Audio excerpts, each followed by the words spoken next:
जय श्री कृष्णा। राधे राधे।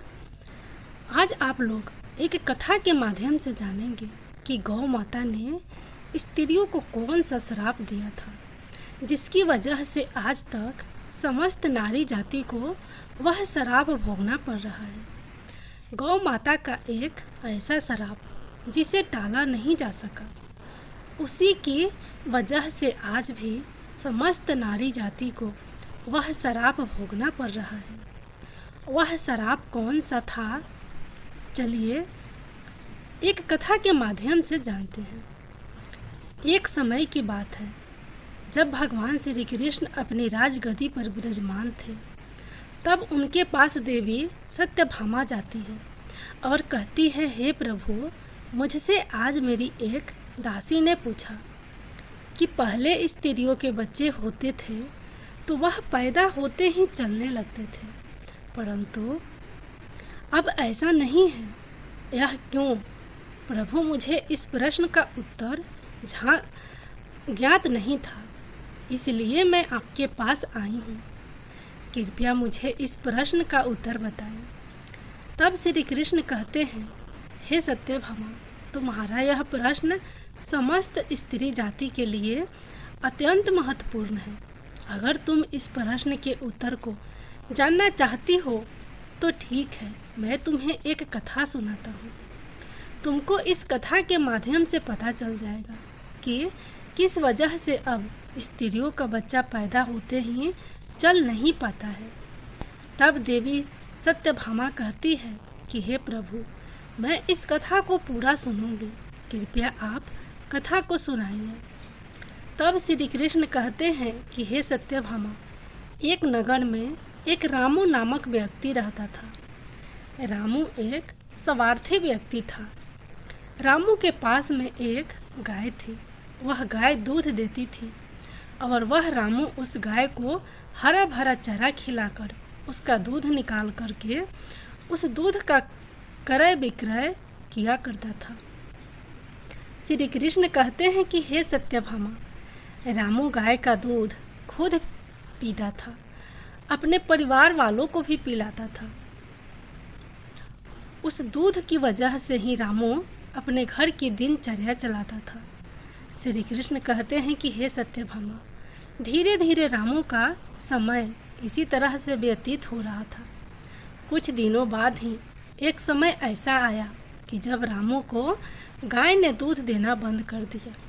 जैसे ही गाय ने दूध देना बंद कर दिया तो इधर रामू ने उस गाय को चारा भरा डालना बंद कर दिया। और एक दिन वह गाय कि उस दिन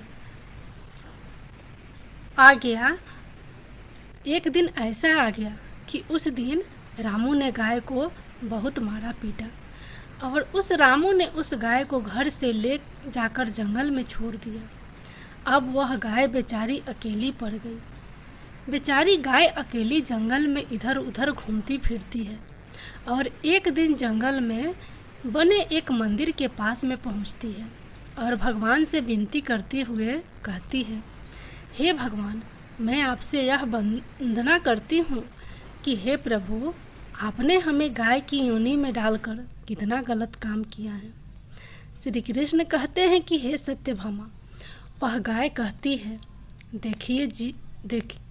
देखिए जो आपकी 84 लाख योनियों में सर्वश्रेष्ठ योनि मानव की है, वह कितना पाप और कितना दुष्कर्म करता है। वह गाय आगे कहती है, जब तक मैं दूध देती रही तब तक उस व्यक्ति ने मुझे अपने घर पर रखा। जैसे ही मैंने दूध देना बंद कर दिया उसके बाद से उसने मुझे चारा भी नहीं डाला। इतना ही नहीं, उसने तो मुझे घर से बाहर ही निकाल दिया। अब मैं इधर उधर भटक रही हूँ। अब जंगल में चारा खा खा करके, जंगल में घास खा करके मैं अपने पेट को भरती हूँ, गुजारा करती हूँ। हे भगवान, आपने जो सर्वश्रेष्ठ योनि बनाई है, प्रभु, यह तो कितनी स्वार्थी और लालची योनि है। श्री कृष्ण कहते हैं कि हे सत्यभामा, धीरे धीरे समय व्यतीत होता चला गया। बेचारी दर बदर भटकती रही। जब भी वह गाय रामू के द्वार पर आ जाती तो अब रामू लाठी लेकर के उस गाय को जंगल की तरफ, खेतों की तरफ भगा करके आता।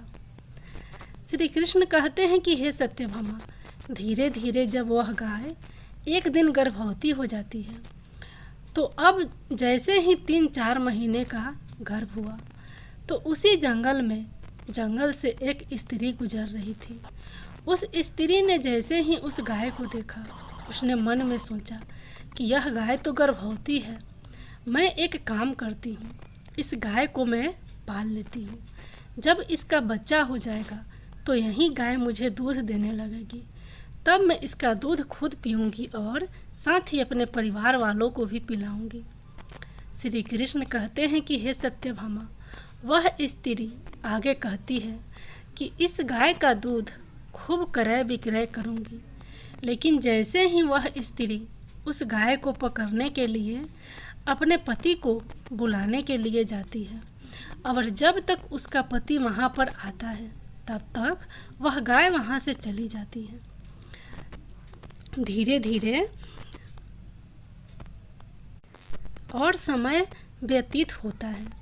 श्री कृष्ण कहते हैं कि हे सत्यभामा, जब उस गाय के प्रसव का समय नज़दीक आ गया तब वह एकांत जंगल में सुरक्षित जगह पर जाकर के उस गाय ने एक बछड़े को जन्म दिया। श्री कृष्ण कहते हैं कि हे सत्यभामा, प्रसव के कुछ समय बाद वही स्त्री उसी जंगल में घास काटने के लिए अपने खेतों पर गई हुई थी।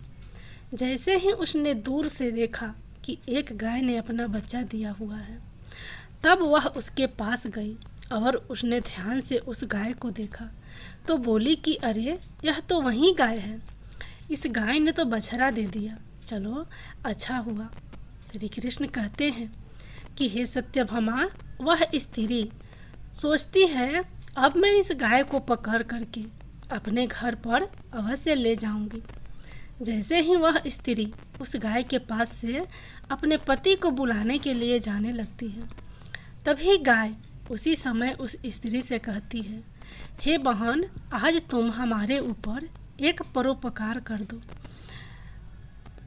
यह हमारा जो बच्चा है यह पीछे पड़ा हुआ है, इसे उठा करके तुम गर्दन के ऊपर रख दो। मैं अपने बच्चे को लेकर के किसी सुरक्षित जगह पर चली जाऊंगी, क्योंकि यह मेरा बच्चा 8 महीने बाद चलने लायक हो पाएगा, 8 महीने बाद अपने पैरों पर चलेगा। श्री कृष्ण कहते हैं कि हे सत्यभामा, ऐसा अभी है, ऐसा पहले नहीं था। पहले गाय का बच्चा 8 महीने के बाद ही अपने पैरों पर चलने लायक हुआ करता था। श्री कृष्ण कहते हैं कि हे सत्यभामा, लेकिन जैसे ही उस स्त्री ने गाय की बात सुनी तो वह बहुत ज़ोर ज़ोर से हंसने लगी। वह कहने लगी, तुम्हारा बच्चा इतना गंदा है, इतनी गंदगी में यह पड़ा है, मैं तुम्हारे बच्चे को उठा करके तुम्हारे कंधे पर क्यों रखूं? मैं तुम्हारे ऊपर यह परोपकार क्यों करूं?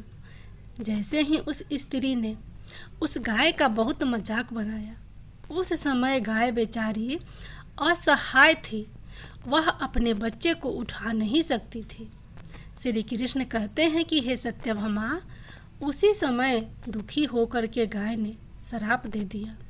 उसने श्राप देते हुए कहा कि जाओ, आज तुम्हारा बच्चा जन्म लेने के बाद तुरंत चलने लगता है, लेकिन आज से मैं श्राप देती हूँ, तुम्हारा बच्चा जन्म लेने के 8 महीने बाद ही अपने पैरों पर चलने लायक होगा।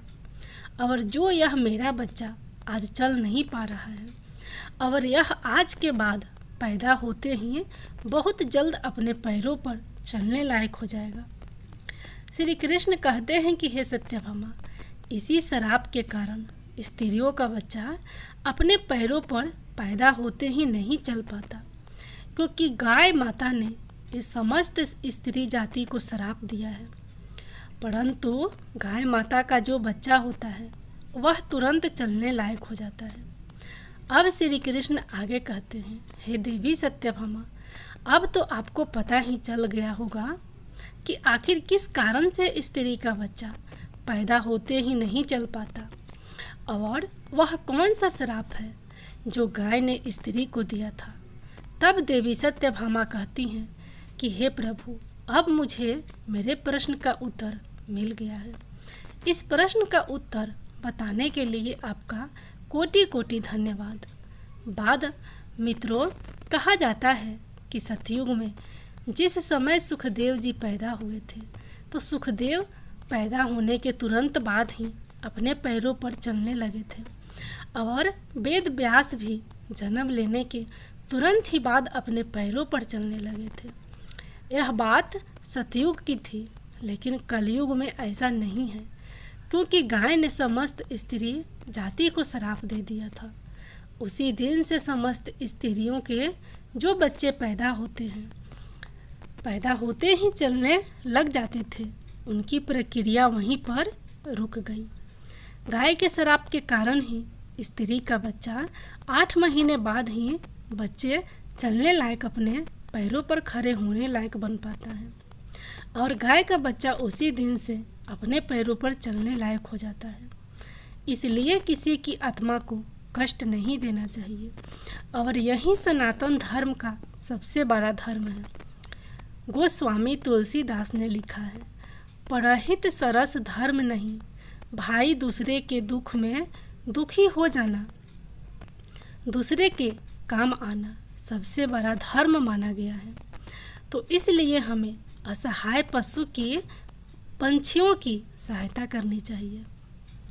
गाय के श्राप की वजह से ही जितने भी पशु पंछी हैं, उन सब के बच्चे जन्म लेने के तुरंत बाद चलने लग जाते हैं।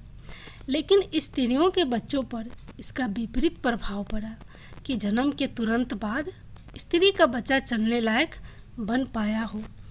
एक स्त्री की गलती से आज समस्त मानव जाति की महिलाओं को उस श्राप का खमियाजा आज भी भुगतना पड़ रहा है। गौ माता की जय हो।